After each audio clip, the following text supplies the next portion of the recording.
Hey everyone, welcome to the growth class. I'm your host, Phil Masiello. We talk about scaling a brand today. Everyone points to the same playbook: flood the market, chase every trend, post 20 times a day. But truly sustainable growth, it's built on message, architecture, precision, curation, and an unshakable understanding of why your customers buy. Our guest today is a masterclass in exactly that strategy. Tina Burgos is the visionary founder behind Covet Lou, a stunningly curated online boutique and retail store that highlight independent, sustainable, and women-owned designers from across the globe. But she didn't just build an e-commerce store, she built a community. She transformed retail into an edit, proving that when you focus on distinct identity and quality over mass market noise, you don't just find customers, you build absolute brand loyalty. So today we're going to talk to Tina. We're going to find out what she's done, how she's done it. So Tina, thank you and welcome to the growth class. Thank you so much, Phil, for having me. I really appreciate it. I'm excited Yeah, to talk with you today. my pleasure. So why don't you take us back? I know you have a great story about, starting and sort of not stopping, but sort of adjusting and then restarting again. So So I've always been interested in fashion, and after college, I got my first job working for a very high-end retail store in Boston called Louis Boston. I worked in all different facets of the organization, which sort of opened me up to the business side of things, not just fashion. From there, I knew that this was an industry I really wanted to get into, so continued to build my career. Got my MBA knowing that ultimately I wanted to open my own fashion business. And we did that in 2002. I graduated with my master's in 99, took some time to really formulate the plan, the business plan, did a lot of research, found my partners, and we opened on Newbury Street, which is a pretty prominent retail district yeah, in very Boston. prominent. Yeah. So we opened that in 2002.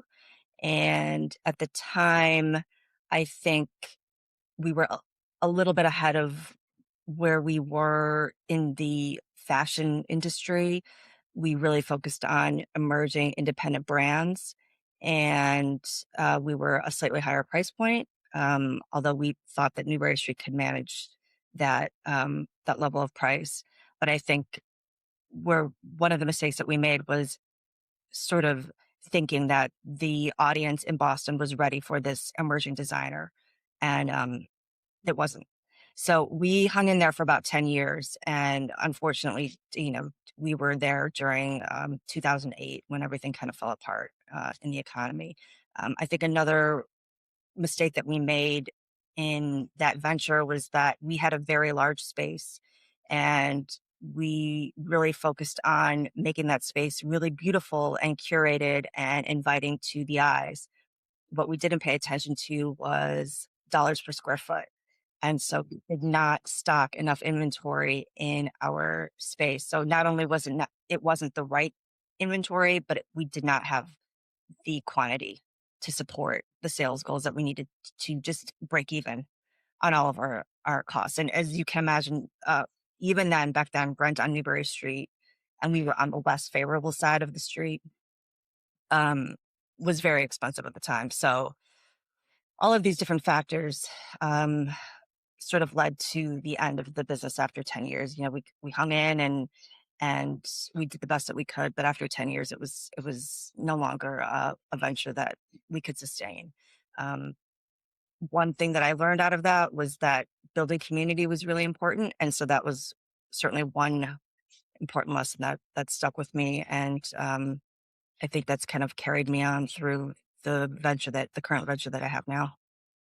I think you brought up a really important point about going into retail and opening up a retail store.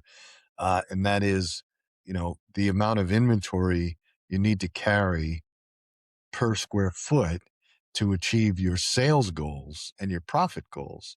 And I don't think a lot of people, when they go into open up a retail store, think about it in those terms. They sort of think about either we're going to fill the store with too much inventory, at which point, at some point, that's going to come back to sort of become a discount, or they don't build enough inventory like you, and they can't achieve their sales goals because they don't have enough inventory to hit it. And that's a really good point. So. It's the same thing when a brand goes into retail, even if they don't own the store. If they go into like a Target or a Walmart, they have to think about how much inventory they're going to put into that store relative to what they think their sales and profit are going to be in that store. Yeah. I think that particularly for a small independent retailer, and I have these conversations all the time. I just actually had a conversation with a woman last week. She's opening a home goods store down in um, Belmont, North Carolina. And I think part of the disconnect for a lot of small independent retailers is that they love the product, they love fashion, they love to shop. Um, they love the idea of having a small curated space.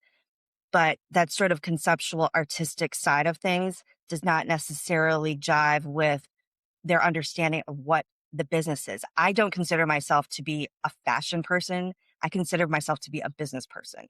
And Right. so if you don't make that connection early on, you really could end up hurting your business down the road because you're not thinking about the dollars and cents. And that's really what you need to do if you want to survive this.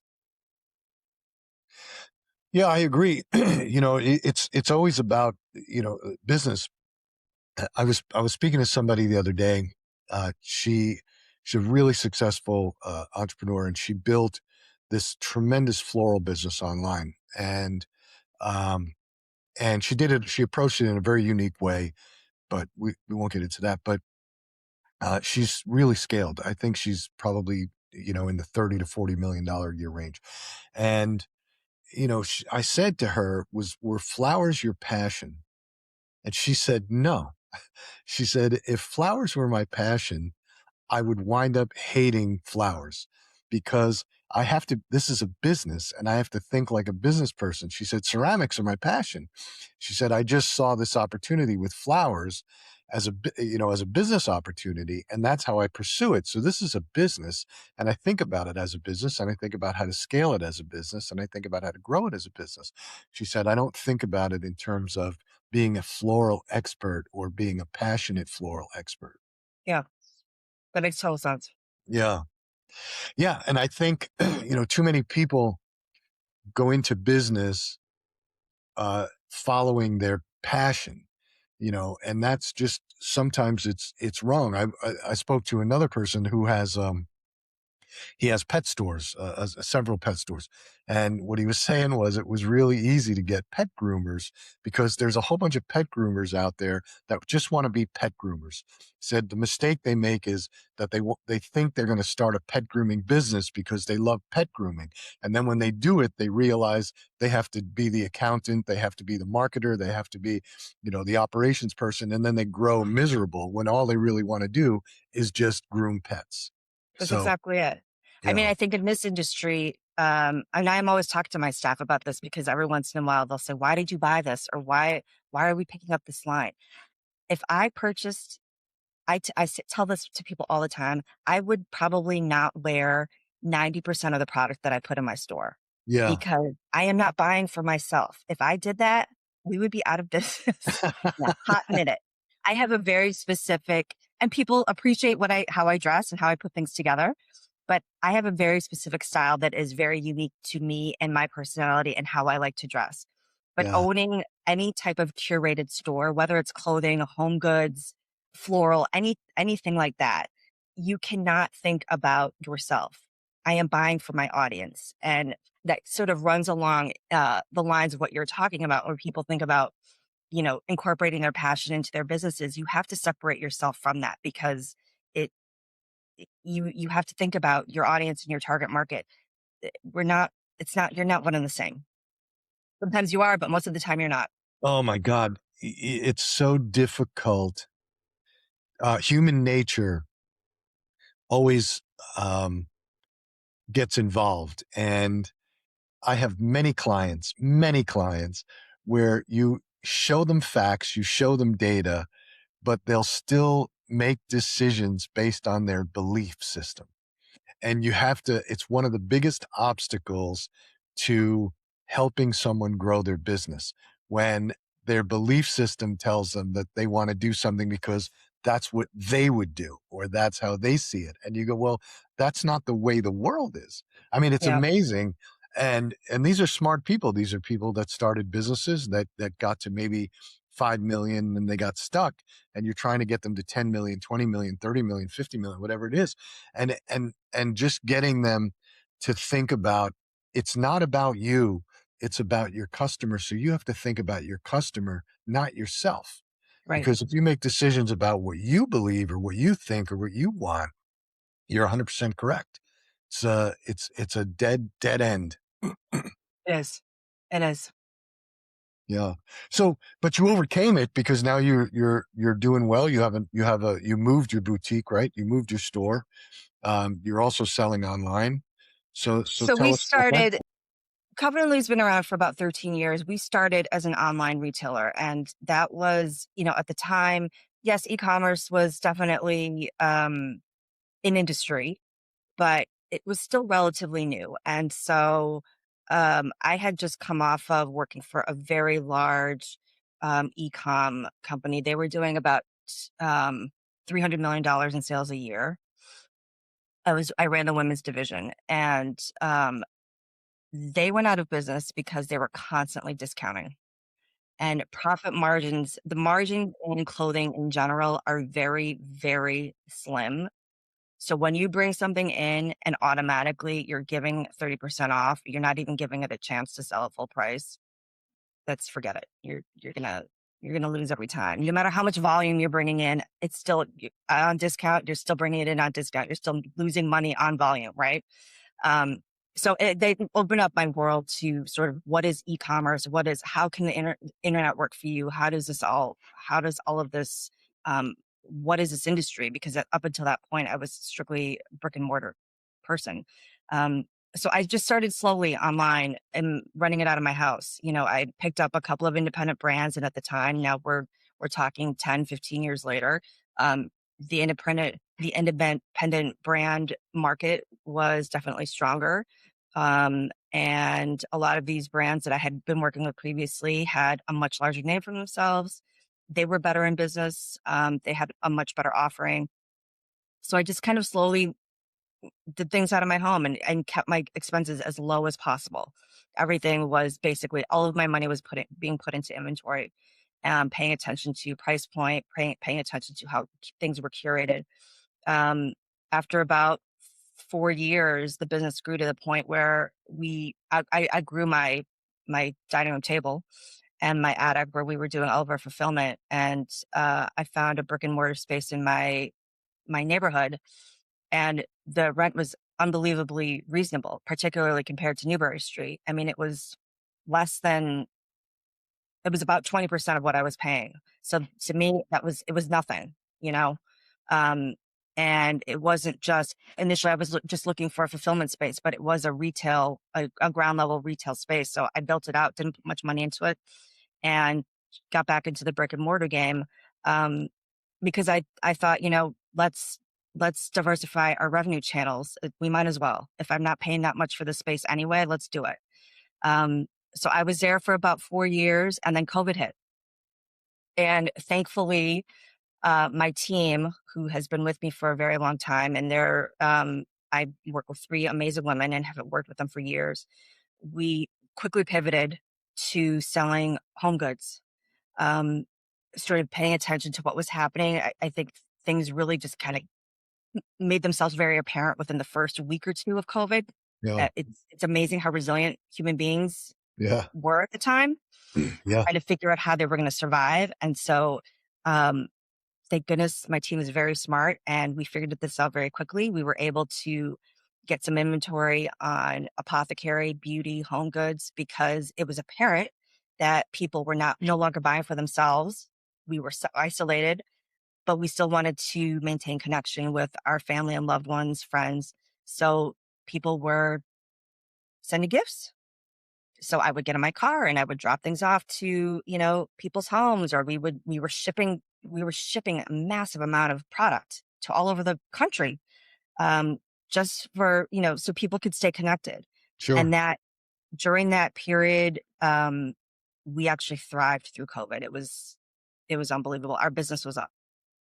And that was a point at that point, I thought, "We're not gonna make it through this," at the onset because Yeah. nobody knew what was going on. It was sort of like the world is ending and all of this panic and fear. Um, but, that was definitely a point where I thought, I don't know if we're gonna have to shut this down, and I felt responsible to my employees. I was paying out health insurance, like, all of these things, right, that you are sort of you feel on your shoulders as a business owner. It's not just about keeping the business open, but who else are you beholden to? Your employees, your vendors, all of these people that you are supporting financially. Um, so we made it through that, and after the COVID period, I realized that this neighborhood was not necessarily great for a brick and mortar space. It just the foot traffic wasn't there, so I moved to my next location. We shut down the location here. We physically moved during COVID, the tail end of COVID, to where I currently am, and we've been there for 6 years, and it's been going strong. So, um, I would say 85% of our business is done online, 15% in store. I'm sorry, 85% in store, 15% online, and, it's been a really strong, solid past, 13 years. The growth has been very slow. I've been very deliberate with it. Um, I think I probably have PTSD from the last business. So paying attention to the mistakes that we made, um, maybe being a little too cautious, but knowing that, I want to keep this going for as long as I can.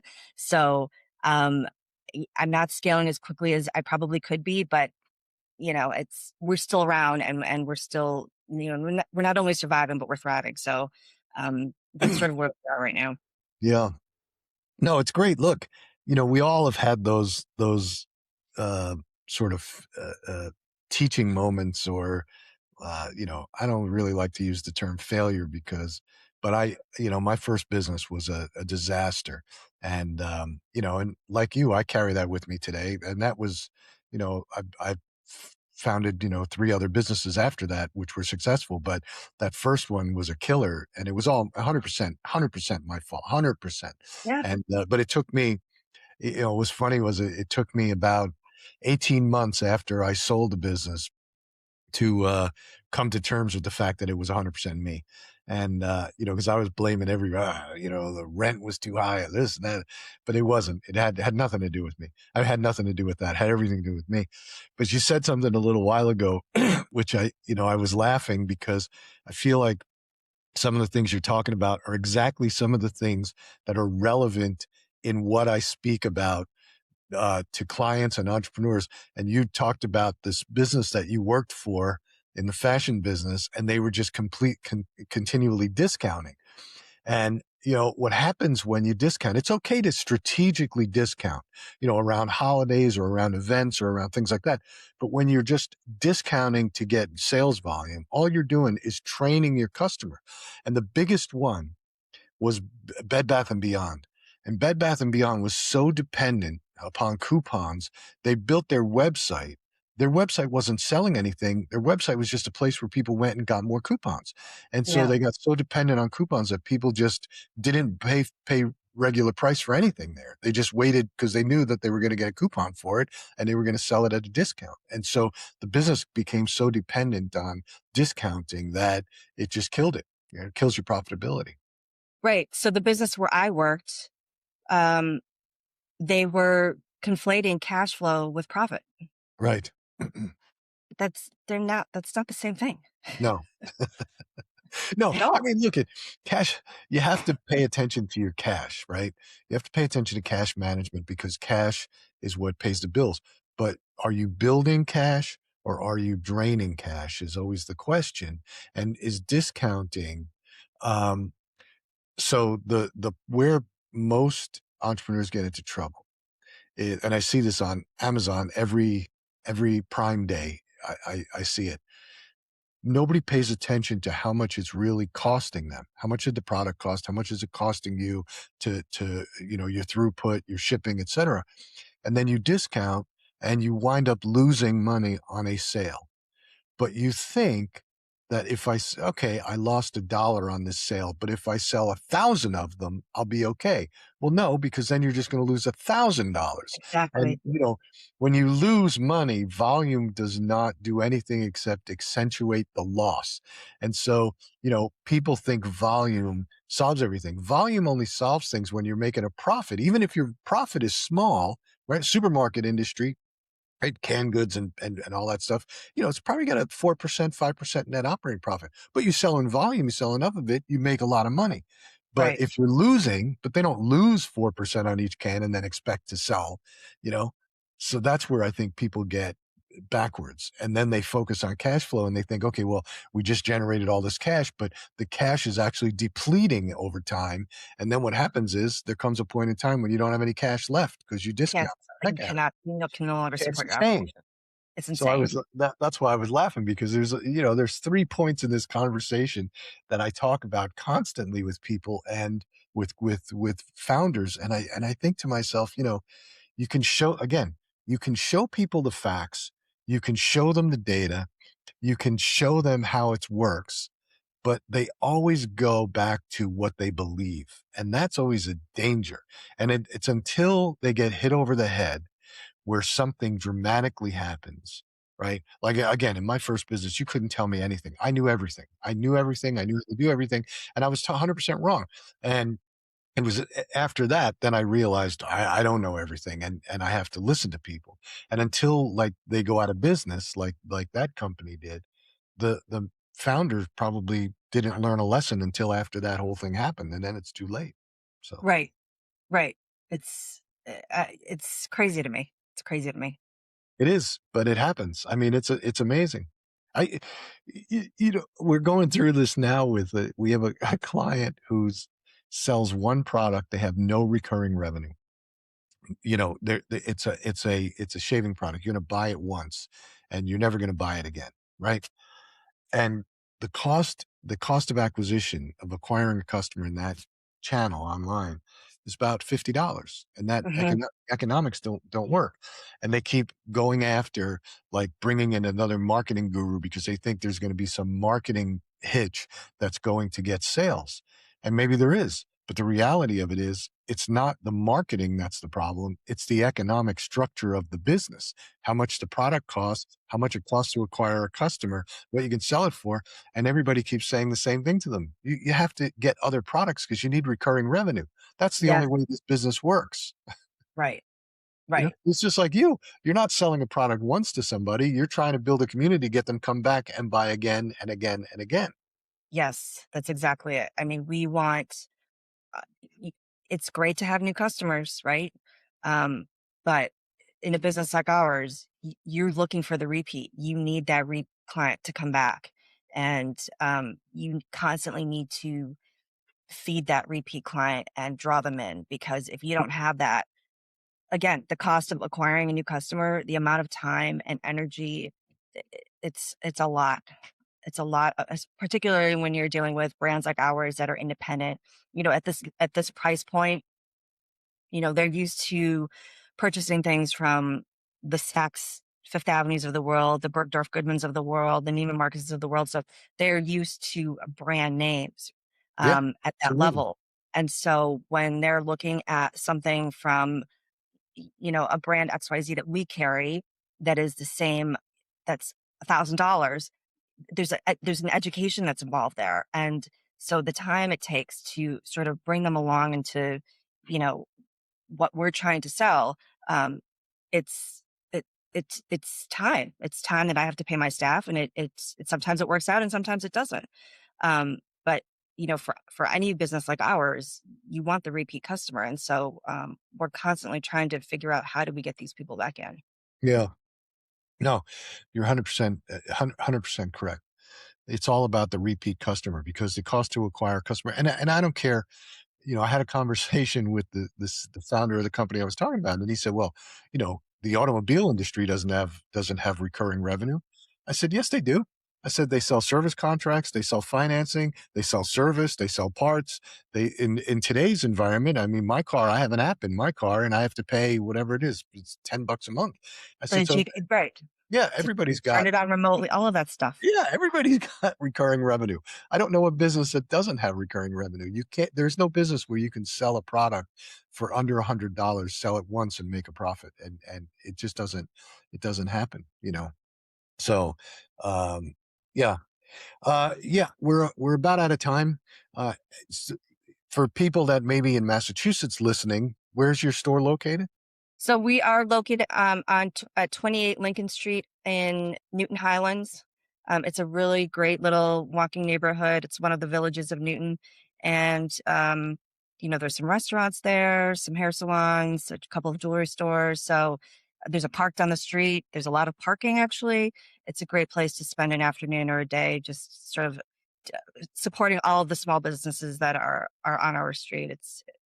We found a really good home there. And what's your website? It's Covet and Lou, COVETANDLOU.com. So everything that we have in store is on the site. But All of right, course, we great. would love to meet you in person. I mean, we have a wonderful community of people, and it's always nice to meet people in person.